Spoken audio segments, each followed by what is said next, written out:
And that's going to do it for night 4 of the Democratic National Convention. I'm Alex Haynes.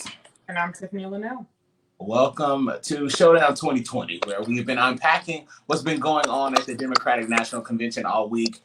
Some days it's been brutally honest. Other days I've gotten a little indignant just because, why not? So tonight, heavy hitters in the building. There were heavy hitters all week. So the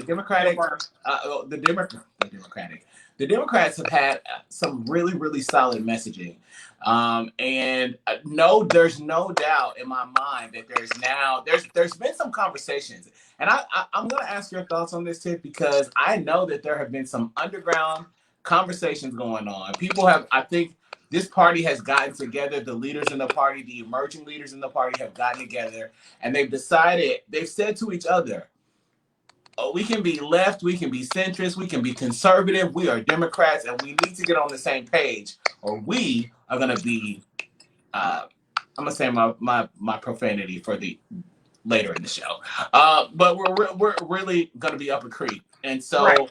I think every single night, there has been delivery after delivery. And I'm going to go ahead and go out on a limb and be honest and say, during the primary season, none of them were really hitting for anything except Elizabeth Warren had plans. Bernie looked like a crazy college professor. I don't really know what the hell Joe was doing. Kamala wasn't doing nothing. So during the primary season, we weren't getting much of anything. And so now I think that there's a lot of solid material here for us to work with. And I'll be honest, I didn't know if I was going to get to this place. I still have a lot of problems, and hopefully we can solve some of them before November. But I have some confidence, and I am more energized than I was at the beginning of the week. I get that. I think that throughout the week, I have become more and more energized. Tonight was somewhat boring, but also I like some of as all of my news push alerts and articles and Twitter feeds and all of that have said, zingers of the night. I love the host, but that's just me being biased because I love Julia. I think that I don't know that energized is what I am feeling right now as more as I am. I appreciate the humanity that was shown in the two candidates, one for president, one for vice president throughout the week. So I think I appreciate that more than anything. And I appreciate the messaging that was being communicated. I'm getting there, but I'm with you. I still have some pain points, if you will, that I'm hoping get worked out before November comes, or even throughout the next 4 years, even though I know that's a tall ask. Absolutely. I think part of what I like I said, I was nervous. And I think for just reasoning, I want to know if you watch it this week, if you've been watching the convention at all this week, you've got thoughts one way or the other, share them with us. Use the hashtag Showdown 2020. It's more important. It's less important about what I think and what I felt. But collectively, we need to understand where we are. And like I've been saying all week, it's going to be important for us to talk to each other throughout the next few months. As what is it? 70? I think it's 75 days. We're 75 days away from. Is that the countdown? 75 days. That seems like a long way away. Oh, it's not. But it really is. That's tomorrow. Especially the way this year is going by. That's tomorrow. This has been the fastest, slowest year of my life. Ever. Absolutely. Yes. I just really want us to get there, and then but whatever. I know it's crazy. Tonight we had Joe Biden, Pete Buttigieg, just all 20,000 candidates who did run for president against Joe Biden. Anybody that's ever said anything, done anything, anybody that they had forgot about at the beginning of the week, they showed up today. So let's start here. What was the most memorable piece of the night?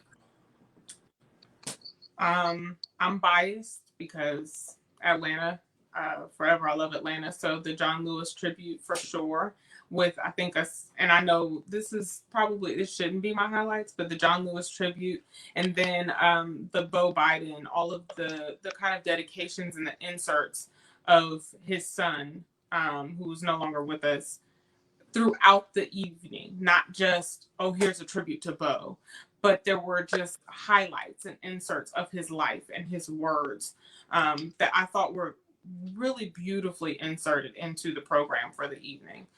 So I think both of those are my highlights. I probably should pick something that has something to do with the convention, but no. One thing we haven't talked about at all this week is the host. And each night, the host was a woman, which is, I think, that was very strategic. Out of the 4 that we saw, who was your favorite? Ooh, why would you ask me that? I like them all. I have to say that. That's not an answer.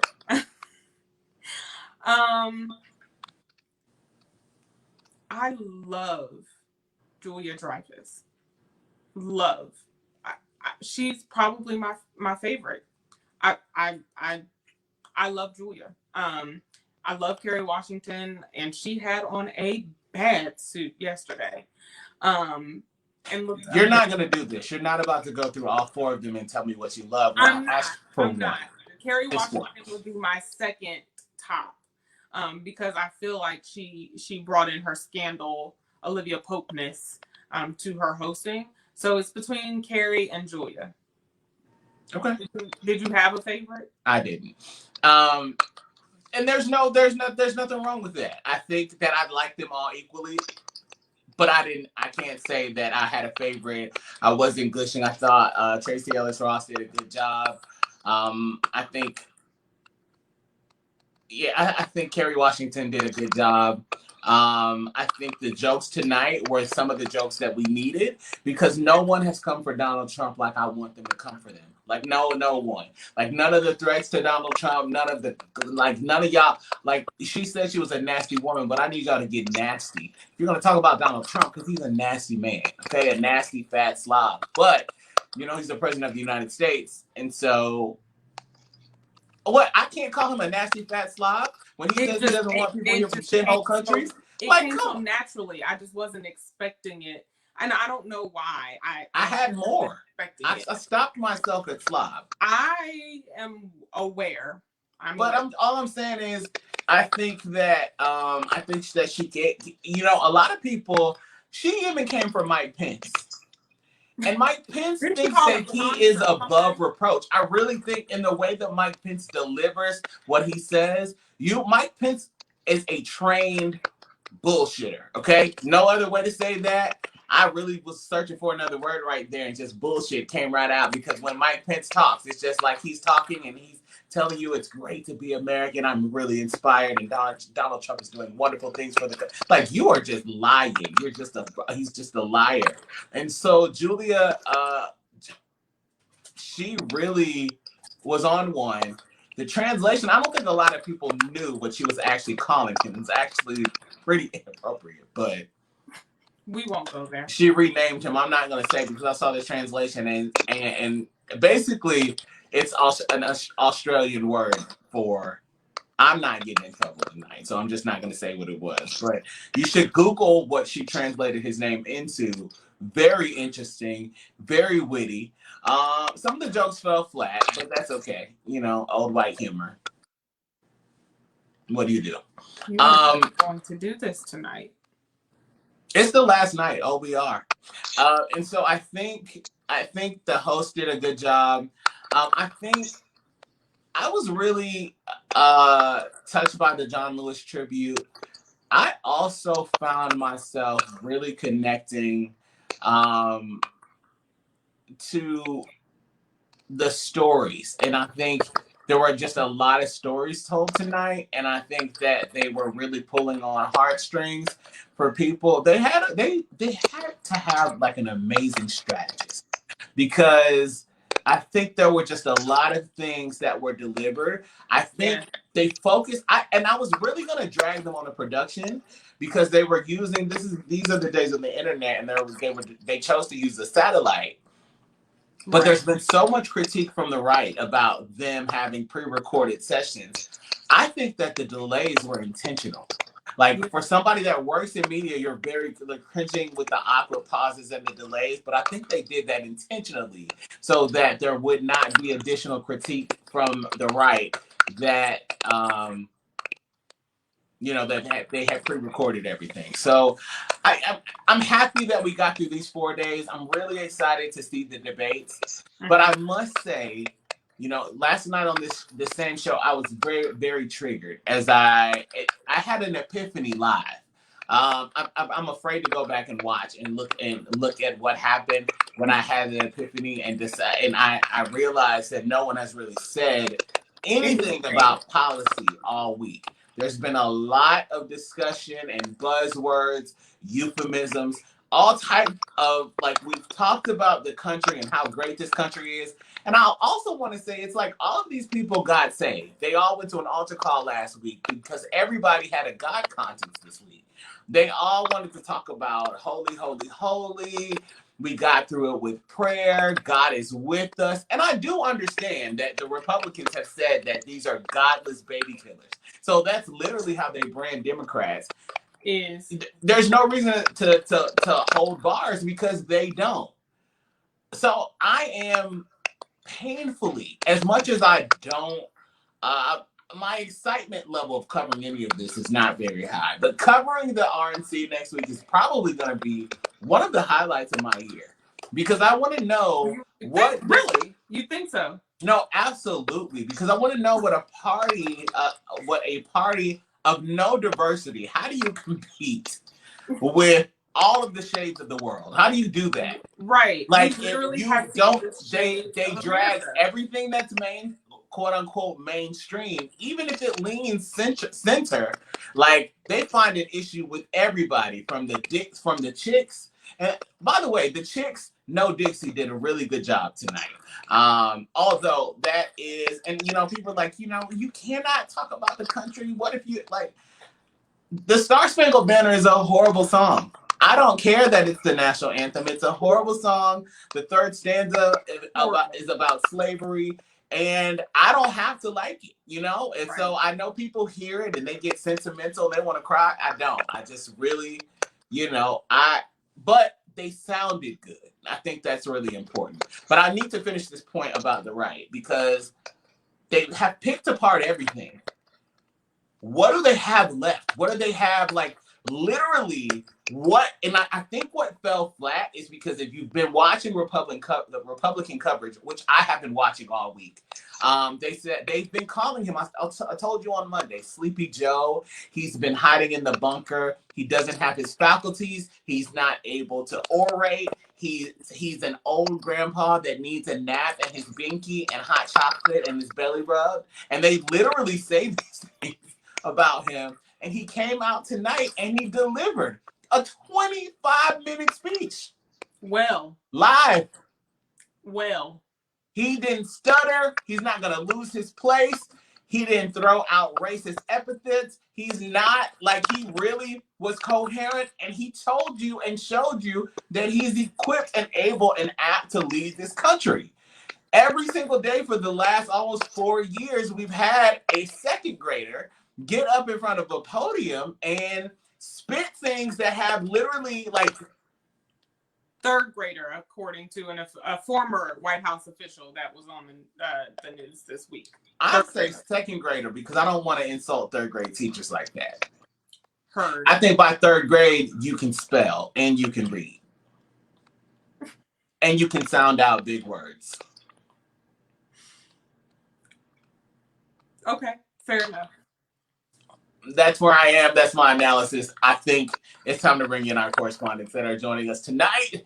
Giselle and Sydney is back with us tonight. Welcome to Showdown 2020, ladies. Okay, we're welcoming you. Where are you? Oh, hey. Hey. Oh. Hello. Good evening. All right, ladies, your favorite moment tonight. What was it? What did you see? How are you feeling? Did you feel inspired? Because I'm gonna, if you guys are here, if you happen to be here next week, I'm gonna ask you again if you felt inspired next week. And we're all gonna have to pull inspiration from somewhere. Did you, Giselle, when you watched tonight, what was your favorite moment? Well, I'm going to start off with Senator Chris Coons, because you did say that it was very about God and very much about faith. So he He quoted one of my favorite scriptures. I didn't mean to interrupt, but yeah, he did quote a scripture.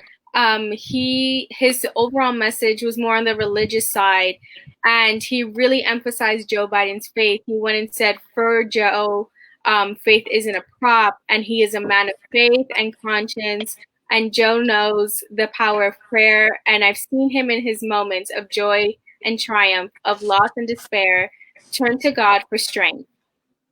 And like you said before, this is literally to denounce the GOP's remarks that Democrats are godless.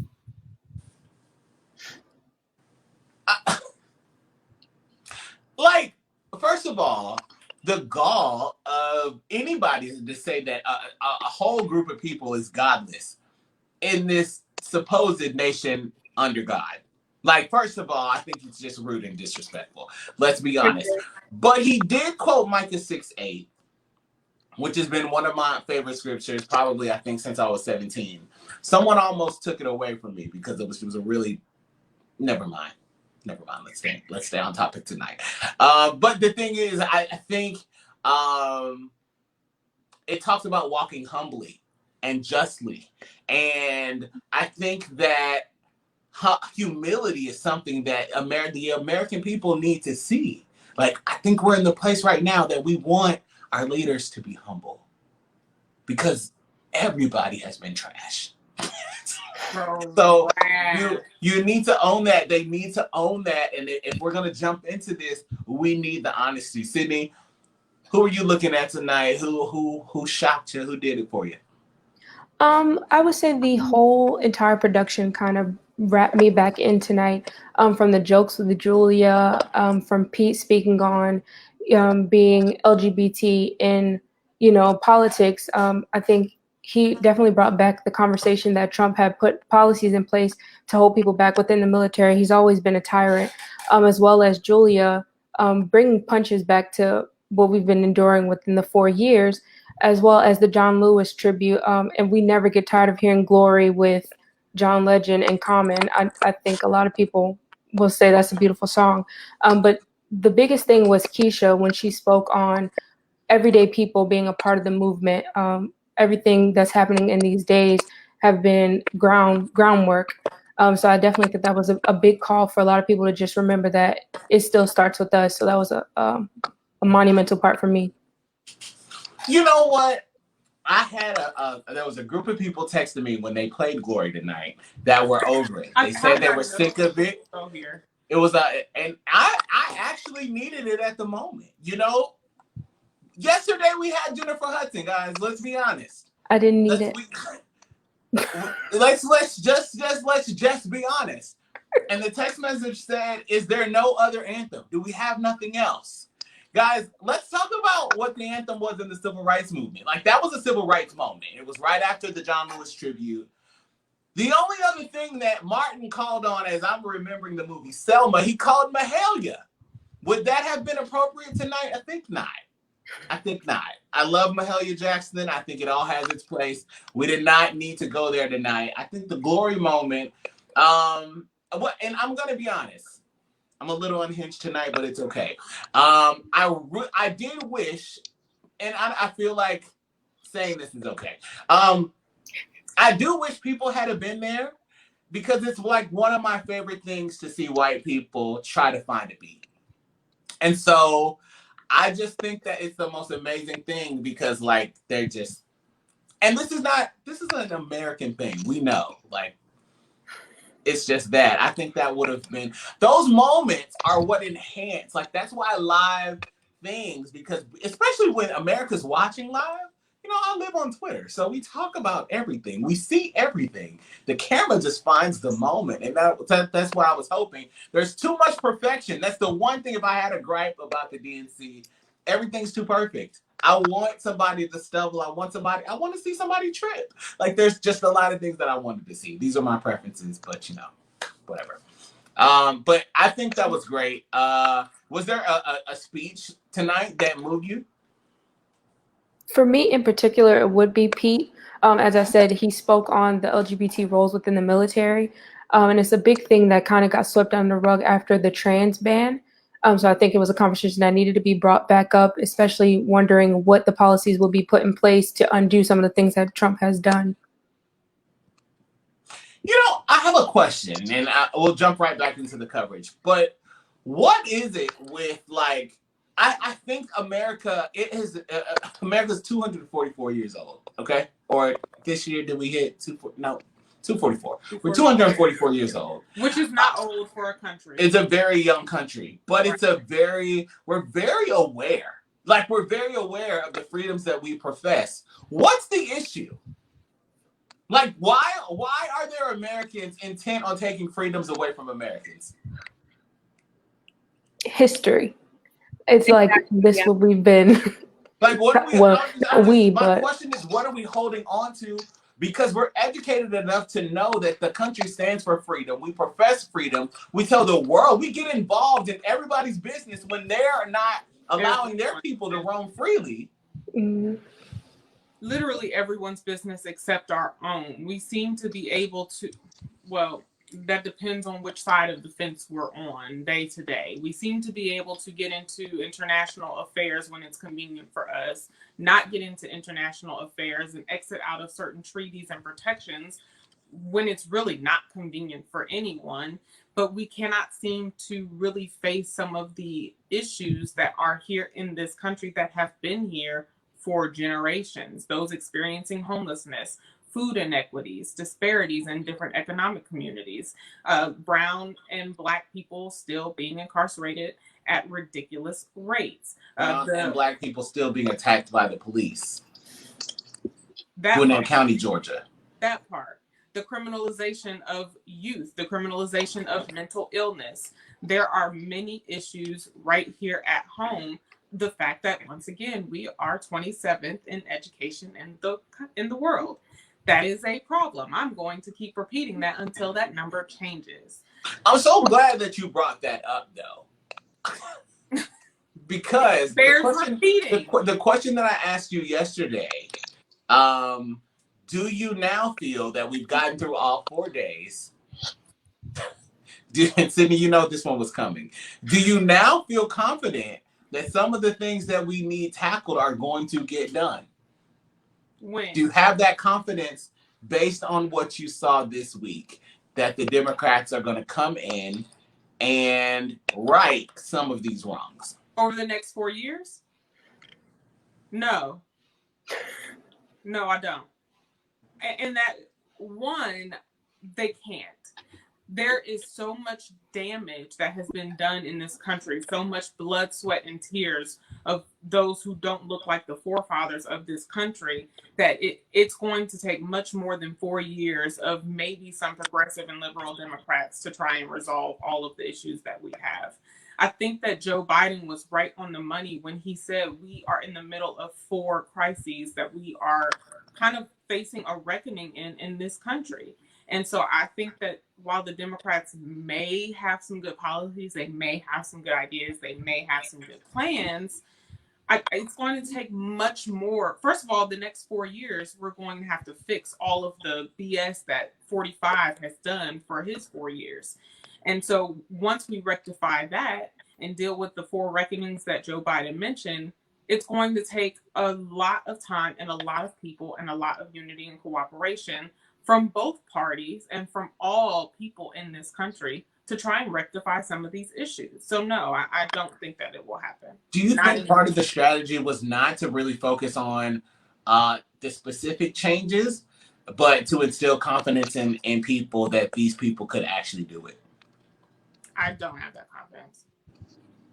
And if that was the goal, I fail. I hope that wasn't the goal, but I was genuine question, just asking. I think the whole thing was to try to instill confidence in these two people. because we know the backstory where everybody doesn't like Kamala because of the prosecutor thing, or with the history that Biden has. A lot of people weren't confident in this. So I think the goal was to bring confidence within these two candidates and try to push for them to vote to get this man out of office. I don't think the ultimate goal, like we've been saying, is to get him out of office. I think that's what the goal has been for this whole DNC, is to show what these two candidates are capable of. And if we trust them, then we can see what they have to offer. But we just have to ultimately put them in. Got it. And hold them accountable. That as well, yeah. Exactly. If there's one thing that the DNC is not doing that you would want them to do, what would that be, Giselle? I feel like it would have been to like kind of instill like or be more candid in what their policies would be, because most of tonight was just like kind of building up Joe Biden's character, which obviously is the goal. But if it would have been a little bit more, that's what I was missing. Like I was hoping for more on policies. I got it. And I think we're all wanting the same thing, right? I said it yesterday. I was extremely triggered. I thought about it. I think I dreamed about it. Like, I wanted to hear the policy. What are you going to do? What are you going to do for us? What are you going to undo for us? And when is it going to get done? That's it. Like, you can tell me one thing. Be confident. Confidently tell me that you're going to do one thing. I think that was the strategy also, because in the past we've seen people say, I'll do this, I'll do that. And then this basically him not saying what they're planning to do as of right now is a way for us not to be, and that's just me being devil's advocate, it's a way for us not to hold them accountable. We can't say, well, you said you'll do such and such in the beginning, because they haven't said that. And I did say last night that I was hoping that they would do that today. And I felt like with Joe Biden's speech, instead of saying what he would do, he kind of just listed off the things that Trump has done and what he would not do. And that wasn't what we were looking for. Yeah, exactly. Like he said before, they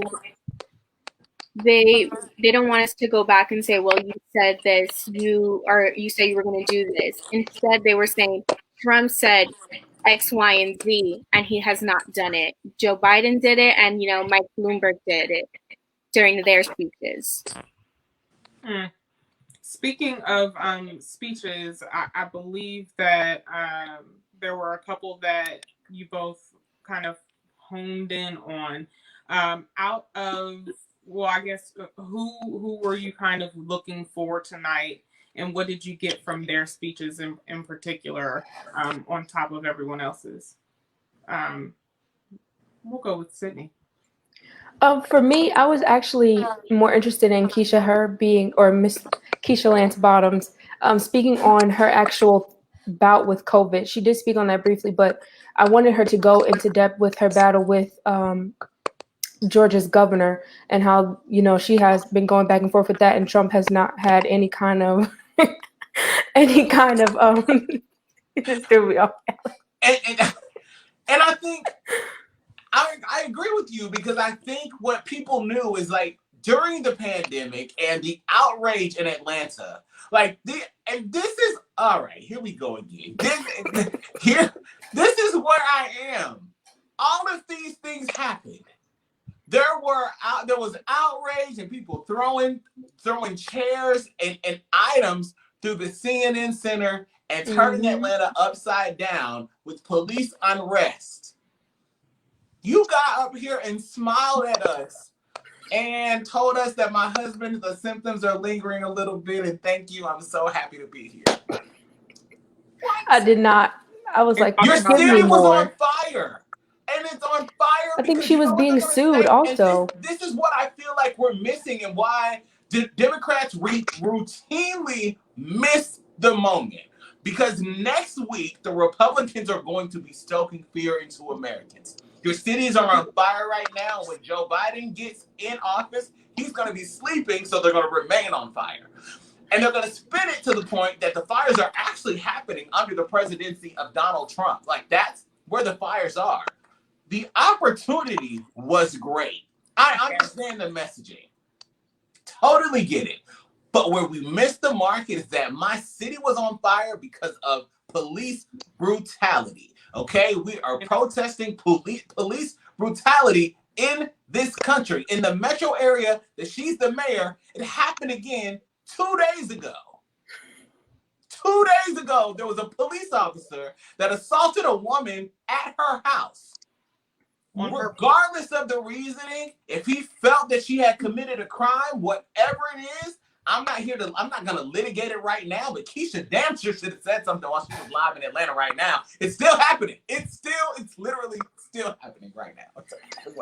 It's really happening. The irony in it, for those who don't know, the irony in it is she was standing in the Center for Civil and Human Rights. She was standing in the lobby for the Center for Civil and Human Rights. So I literally was just sitting there like, first of all, I know that wall. Second, you better bring it. I expect a lot more. But so, Yeah. do you guys understand what I'm saying though? How there was a moment right there to say, I'm the mayor of. She said, what she did say is where she uses a specific word that I wanted to repeat, but I can't think of it. But she talked basically Atlanta being the crux, the center. It may have been crux of the civil rights movement, the bed that things happen and things change. And this was a moment of redemption. This was a moment of redemption. Now, I'm not going to say too much because when I'm just honest, like Keisha needed to come and she needed to deliver. When she doesn't deliver, I say it. When she does deliver, I say it. She didn't deliver tonight because she just told us where she is and what she does and that she was sick and her husband's okay. But your city was on fire and the police are still going crazy. Like the police have no accountability. The police get put on paid administrative vacations. And if this continues, black and brown bodies are going to continue to die. I'm going to read her exact quote because it also presents irony. Of course, you just want me to be triggered, but it's fine. Go ahead. She said, "Aren't you triggered by all of this?" Not really, but this is crazy. She said, Atlanta, Georgia, cradle of the civil rights movement, and like so many other cities, a place where the struggle for human dignity continues. Let's just let that marinate for just. That's very diplomatic. Yeah. They're killing us. That's so diplomatic. For people that look like me in this skin, die. They're killing us, and our governor is killing us as well because he won't make simple leadership decisions. Okay, so I'm not hallucinating. Because honestly, she was sued by a governor by a Republican for trying to keep her city safe, to protect her citizens. And you said nothing? The Republicans are wrong. They're suing me. Like, they took your health care. They continue to take your health care. And they also want to kill you because Republican governors are suing mayors that want to protect their citizens. One mayor, he only sued her. Never mind the fact that other mayors were here going against him, trying to also put in protections for their cities. But he sued Keisha only. Now, the lawsuit has been dropped. We have to say that. I wasn't trying to really make it personal, though. It was just an option. Like, I understand the personal aspect of it, but she already gave us all the personal about her house. I don't give a damn. Like, I'm sorry y'all got COVID. Your city was open, so something happened. Like, I'm really sorry about that. However, as the leader of the city, like, I think you had the responsibility to say, I tried to protect my people when I couldn't because of the Republicans. Like, because this is a battle. Like, this is literally a battle. Now, that would have been a statement. That right there. I would have took that over the jokes for Trump. That's the tweet. Yep. That's it. I could have did without his golf joke. Well, all she had to say was something. I just feel like I don't know what else to say or how else we get there. Like, this was the time. You had like every network, every website was streaming you live. Like that. This is the stage. This is the opportunity. They were saying for Kamala, like, her speeches this week are not just monumental because she's a Black woman and a South Asian woman running for VP, but these are also the first speeches that are on the platform because she will be the front runner either after this presidency is complete or if Joe were to unfortunately perish. like then Kamala would be the front runner. So they're going to be looking at these speeches. So everything was under a microscope. Why not? Like, it shouldn't even be historical that you want people to live. Like, it just really shouldn't be. And I think, again, I know that somebody held you guys and made sure that you didn't say something that was too reckless. I could never be a speechwriter because they would throw all of my speeches away. I probably shouldn't. I couldn't be on those. They wouldn't want me on those platforms because I'm not sticking to the script, especially if something is happening right now. So if there's a fire, you should not talk in our inside voices. We shouldn't be using our inside voices to notify people of a fire. If your house was on fire right now, Sydney, Giselle, Tiffany, you would not want me to come and tap you. Hey, Tiff, your house is on fire. You would want me to scream at you. You would want to see some passion. You would want to believe, because if you did make it out of there and I had tapped you, you would be wondering what the hell my problem was. And why was I not more passionate about you living? That's it. I mean, you have a point. And I didn't really see...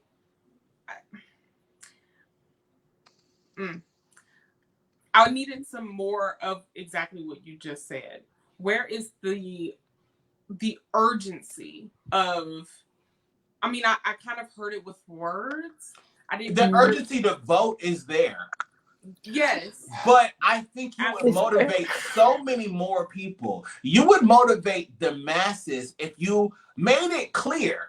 And I think while the voting message was clear, the unity message was clear, we know that y'all got your ducks in a row. What was not clear is that you're going to get in here and fight for justice. It just isn't clear. Restoring America, if you are going to restore us to where we were, there wasn't justice then either. Right. Make us better. Make us better. Because there is no great again. Well, and to Joe's benefit, he did talk about making the economy better than it was before, not restoring it but it was the economy. He was very clear about that, like bringing back the jobs, more jobs than there were before, not just the same jobs. Like, he said it again tonight, and I've only heard it maybe once or twice throughout this week. He mentioned fighting for the soul of the nation. And I kind of get where they're coming from with this, I guess, tagline. But what does that mean? Like, what does that look like for you? What does that look like as far as your policies? What does that look like? It's really hard. Okay, I'm not going to speak for all people in this skin, okay? I'm going to speak for me. It's really hard for somebody like me in this skin, in this country today, to believe that this country has a soul. Agreed. I don't think we established our own soul. I think because of history, we just repeating things that have happened before and then trying to put a Band-Aid over it and do it again. It's just a continuous cycle of crap. That part. Sydney, any other speeches that stuck out to you? One part that I had to turn around, Tammy Baldwin, she spoke on how she was very sick, and that's so sad to hear, and she was able to change health insurance. I have the quote here. She actually said, where she served in Congress, the part where she worked with Joe Biden and Barack Obama to make sure that kids and grandkids and dependents can stay on their parents' health insurance until they're 26. That's all fine and dandy. But after 26, what happens? That was my question. And then also she said, we got it done. And yes, it was in the report, it says it was a big deal, but she said that was a big effing deal. And that just shocked me. Again, the candidacy for this whole entire week has been shocking, but I appreciate everybody's input on different policies that have been put in place. Again, we're speaking on looking for what's to come. What is going to change with health insurance going forward? What is the infancy mortality rate? What are we looking forward to? And that's what the biggest thing I was looking for with Tammy Baldwin from tonight. Awesome. Thanks, Sydney. Giselle, what about you? What speeches were you kind of looking out for? what stuck out for you this evening? Well, I was kind of looking for Senator Tammy Duckworth. She's a senator of Illinois, and her overall message was that Joe Biden understands the risk of being in a military family, and it was really vouching for his ability to be a commander in chief. Like we said before, the jokes fell flat, but the overall jabs and the shade that was going on throughout the whole DNC were full force. If I remember correctly, she did reference Trump as a coward in chief. So there's that. Aside from that, she said when Joe Biden's son Beau was deployed to Iraq, his burden was also shouldered by his family. Again, praising Joe Biden and uplifting his character and making him more so of a family man and understanding the struggles of being in a military family. I thought it was interesting that she said, not interesting, true, just a fact, that Trump doesn't deserve to be in office for another 4 minutes, let alone another 4 minutes. I said, that's another tweet. That's it. Yep. Wonderful soundbite. Yep. And she even said, sorry. No, she even said that Joe Biden will not even allow himself to be a puppet, and she said that Trump has allowed himself to be a puppet for Russia. So there's that also. There was another quote that I thought was really good. Who has he not allowed himself to be a puppet for? Other than, liberals. His mother even called him an idiot.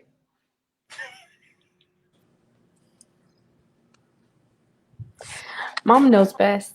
That's it. I want to not, and I'm not playing devil's advocate, but it's important to get into the words, right? Because we focus on the words of everybody this week. Joe Biden, I wanted I thought about this part in his speech. I pulled it, and I'm going to say these words to you. And me saying these words, I want your true and genuine reactions. It's not Joe Biden saying these words, because the way that it's written, any American could say them. I'm going to say them. And with my delivery, I want to know your honest opinion. And I'm going to ask all three of you, because no generation ever knows what history will ask of it. All we can ever know is whether we'll be ready when that moment arrives.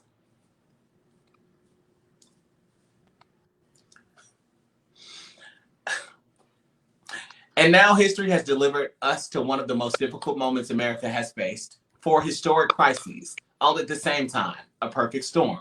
The worst pandemic in over 100 years, the worst economic crisis since the Great Depression. The most compelling call for racial justice since the 60s, and the undeniable realities and accelerating threats of climate change. So the question for us is simple. Are we ready? I believe we are. And scene. I'm going to go back to that first line. No generation ever knows what history will ask of it. I think that may be true for the parents that are having. Actually, I don't. I actually don't think that's true at all. I actually knew. I think I know. I knew. I felt what society was demanding of my generation. I felt that. And I knew that in my teen years, in my 20s, it developed into it more. And in my 30s now, I know definitely. I definitely know what history is asking of me. I know. And that is like in the moment of the delivery of any type of political speech. If you're caught up in the moment, caught up in the person, or caught up in the words, you'll miss it. But me asking you that question, Tiffany, when I say no generation ever knows what history will ask of it, how do you feel about that? I just can't. I can't agree. I think my mom told me a few weeks ago, she said, you were always one to get into, as Sean Lewis said, good trouble, always. And I think that from a very young age, I knew that I would be required to fight all of my life for certain rights and certain privileges and for people. I was headed there, but as I think about it more, Giselle, same question to you. Have you ever felt like you didn't know what society was asking of you? I don't even know, because I feel I referenced this before when I was in your cabinet meeting, that we are the generation that we grew up that it was normal for us to have lockdown drills in case of school shootings. So we have been Talk to prepared. me. We have been prepared since we were young to be going through this. That is why there's so many youths leading gun control rallies, having to always need to express our voices because the older generations are not listening to us. In this skin and black and brown skin, we're all told that you're going to have to work harder. You're going to have to do more. You are going to have to do twice, 3 times, 4 times as much to even be seen. Right. So I think the messaging falls flat, and I don't blame Joe. I don't even blame the speechwriter. I blame, and this is not me saying, oh, white privilege, white privilege, white privilege. I blame a privileged mentality to be able to orate the idea that history is never going, like I can see my history and the history that I know, and knowing that descendants of slaves, for the most part, really don't know what part of the world they're from, and know right then that history is demanding more of me, that I have to be better for the next generation, for my children, my children's children, my nephews, my nieces. I have to be better, and I feel like I've always known that. So that fell flat for me. Another thing is, so the simple question for us, are we ready? I believe we are. We can't be. We are not. He says, I believe we are. We're not. I literally just said, and I just asked you guys this question less than 30 minutes ago. This is a very educated country. We know the tenets of the country. We know that we perpetuate the idea of freedom. But people in this country are still hell-bent on taking freedoms away from Americans. How could we possibly be ready? Not only are they hell-bent on taking freedoms away, they're hell-bent on not providing it to some citizens. We talked about the 5 territories that still do not have the privilege and the right to actually vote in the president for the United States of America.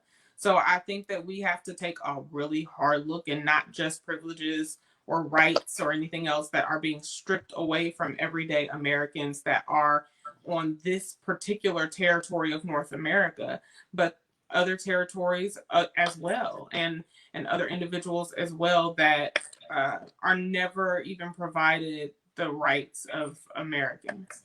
Further, people in Flint, Michigan have not had clean drinking water. We're inching towards a decade. I think that's where this part of the speech kind of split the unity that they were pushing for. In the beginning of the speech, you said, it just went out of my brain, but the part where we have already been conditioned to know what to expect, that part was speaking towards, for lack of a better term, the white people. They know what to look forward to. We know what to look forward to as well, but they are trying to come up with this facade that we don't know what to expect when we do. And then with this part of the speech, we have, again, what Tammy Baldwin said, we should go forward and not backward. It's inevitable. Like I said, we've just been putting a Band-Aid over history and just repeating it over and over again. So at this point. Well, let me say this. I do believe that with the unity that we saw, I am optimistic and I'm hopeful, but that's all I can be because, like I've been saying every day this week, we still don't have a plan. We still don't know what the plan is. And so, what he got to a certain part in the speech, and he said, and after all this time, he said, our economy is in tatters with Black, Latino, Asian American, and Native American communities bearing the brunt of it. Thanks for the acknowledgement. We really appreciate that. And after all of this time, the president still does not have a plan. I am being critical. I am being critical of the last 4 days because after the last 4 days, we are not sure that you have one either. I am optimistic, like I said, but the plans that are on the website, I've combed through them. Great ideas, great speculation. A lot of what we have seen in political campaigns before. We need something different. The guy in the White House is different. If we're going to see some type of change, the plans have to be tangible. And you can't be afraid to talk about them on the national stage. And I think that is the piece that we are missing because I think the fear of communicating those plans that they'll be perceived as far left or far right or too conservative and people will disconnect. But people are actually moved by change. Part of the reason that Barack Obama was so monumental because it was not only was he different, not only did he look different, but his message of yes, we can was resonating with so many people to the point to where I don't even remember how the Republicans were reacting in 2008 because you heard so many people they were going in stores. You saw it on, I think people were just bold then. Cashiers had yes, we can stickers on their cash registers. You could not go anywhere. People would just be saying it to you, white, Black, Latino, it didn't matter. They would see you in the streets. Yes, we can. Yes, we can. Yes, we can. And it was a message of unity. And people felt it because it was different. There wasn't a George Bush that had a slogan like that. There was not a William Jefferson Clinton that had a slogan like that. H.W., Jimmy Carter, Ronald Reagan. It was just, they had slogans, very rooted in America, very make America great again. But I think we got to know. We got to know and we don't. And I actually don't have anything else. Because I feel like I don't know how many ways to say we got to see something. And next week we will see. I think you said something, and I don't recall what it was that triggered this for me, but something that I did not see this week. I saw a lot of hot button issues or hot button trigger words or key phrases or key topics. Women's rights, the ratification of the anniversary of the ratification of the 19th Amendment, I was openly gay and I ran for this office and I got it, and we're more progressive and we're liberal. I did not hear a lot of talk about trans lives. I did not hear a lot of talk about what will criminal justice reform look like during this presidency. I did not hear a lot about what are you going to do to reverse the crime bill that you helped get passed. I did not hear a lot about closing these private prisons. And these private prisons. I didn't hear a lot about food deserts and food swamps and food equality. I really didn't hear a lot about climate change other than what the farmers were going through. What does that plan look like to actually get real climate change practices and policies in place? We are killing Mother Earth. We're killing her. How can we be sure that we won't have another Flint? How can we make sure we won't have another Flint? How can we make sure we won't have another Rayshard Brooks, another Michael Brown, another Trayvon Martin, another Breonna Taylor, whose murderers still have not been arrested? Hashtag say her name, arrest her murderers. How can we be sure that you are not just hitting these hot button topics? And we're doing this, regardless of politics or sides. We have to be critical no matter what party we are deeming ourselves to be a part of. It is our responsibility and our right and our privilege to hold our leadership and our officials accountable for what they say and do. And at the end of the day, I'm just not seeing enough action from any party on any side when it comes to anything that's outside of those conservative or safe, liberal, and progressive policies and positions. It's not just about women's rights. Yes, hurrah, let's go women. But what are we doing about the voting rights that are being stripped at the Supreme Court level? That's not being talked about. What are we going to do about Flint that still doesn't have clean water? What are we going to do about the officers who murdered Breonna Taylor in her home that have still not been arrested? Those are the questions that I want to hear. What are we going to do about the population in private prisons that is growing each and every day because you continue to have a school to prison pipeline and criminalize those of us who have a little bit more melanin than others? These are the problems we need actual plans and policies for. Yes, Trump has got to go. And yes, we are straight out of options at this point. And I'm going to put that on a shirt.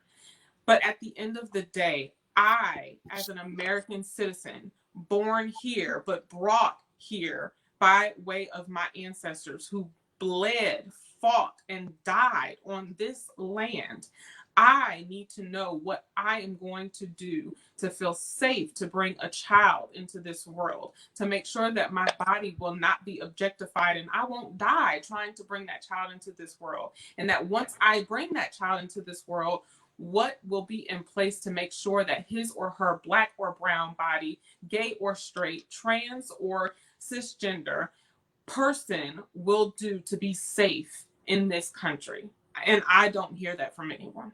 I think that said beautifully. I want to do something different for our final words today. And I actually want to ask each one of you, 75 days, what do you want to see? It could be one thing, it could be multiple things. Give it to me in 60 seconds. Sydney. I want to see the continual unleash of what we've been missing for. Like, they've been saying these punches at Trump the entire week, but I feel like after this week, it may just be quiet. If you've noticed, after the DNC each night, Trump has said something disrespectful as usual. But we want to continuously, while they're upholding the professionalism, still holding their own. He lies. He has. Just every night. Lies. Exactly. Every So we night, want to see the Democrats continually punch back at him every night of the RNC as he has for the DNC. Okay. Giselle. Yeah, I agree. And I want to know if they can be more candid and more upfront with what the policies that, like I've said this before, but the policies, I want to know, like, yes, you can say we want to change this, but I want to know the how. Totally get it. That's I think I just said everything in my little soapbox spiel that I just said, but I don't want to just hear the hot button topics or the safe progressive values or anything like that. I am all about wrecking two of the oldest systems in this world, church and state. What are you going to do that may upset the norm, but the norm has not worked for 244 years. It's time to upset it. So what are you going to do that? 244 years. So let's say 236 years of old and white and male leadership. Had to get that in. I had another epiphany. That's not a word. I had another epiphany. It is late, okay? And I get up at 4 a.m. That's not an excuse. I'm here, right? So, and Sydney, I hate to put you on the spot, but what I want, I'm going to do. And I think we have to get strategic. Like that's really where I am. I think strategy is a requirement for change. And I have been saying this about the fight for social justice right now. Yes, it's great for us to organize and marginalize not marginalize, organize and come together and, incite change, incite movements. We should make movements. We should be actively doing things, but we have tools at our disposal. We have to use those tools We have to be creative with those tools, and we also have to be deliberate. And we're not deliberate enough. And so I think we need campaigns. Whether it's a campaign where, and I'm all for it, right? I will kick it off, that every day people are making videos of demands. One demand, a 60-second video, and posting a video of your same demand or a different demand every day, tagging the campaign, using the same hashtag. I'm gonna pull at least 10 demands together, and I'm going to make a video every day. And I'm going to post it every day. And I'm going to tag Joe Biden every day and Kamala Harris every day. And I'm going to email it to their campaign managers every day. And I got the time. I really thought I have time to do things like this. To just sit there and do this every day. And I'm going to be loud about it. I'm going to be loud about a situation that happened in Gwinnett County 2 days ago to a young lady named Kendeja Smith, that the Gwinnett County Police Department had no business putting her name on Facebook and putting her on blast for a crime that you are now litigating on social media, and you didn't put your officer's name, the one that assaulted her, the one that jumped over her mother to tase her, knocked her into bushes. There needs to be justice for this young lady. And my loudmouth today shut down the phones at the Gwinnett County Police Department. And I'm going to tweet phone numbers. And we have to be this way. We have to be this way. Without us getting indignant and asking for what we want, our country coming out, what we want, we'll never see change. And so I'm going to put some campaigns together where we can unify together. People can jump on board together. And since we didn't hear what we want at this convention, we're going to hear about it every single day on social media. We're going to talk about it. We're going to put it out there. And it'll get picked up because enough people get upset, enough people get angry, enough people get frustrated. People must respond.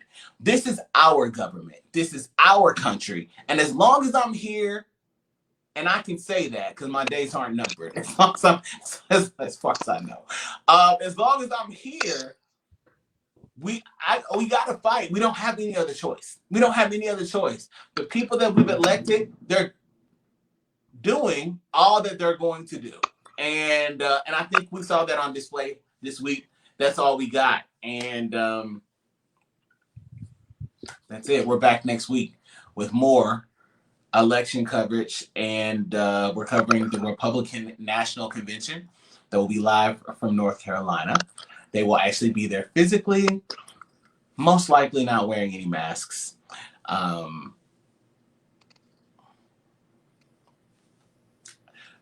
May the force be with them. I'm not laughing I am laughing at them. I think this is really stupid, but it's really ridiculous.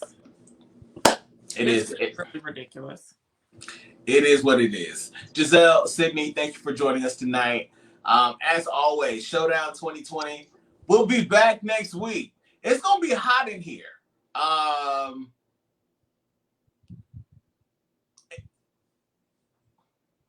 Just yes. Yep. Mm-hmm. That's it. I don't have anything else. You guys have a good night. We will see you Monday. Probably about the same time. Good night. Good night.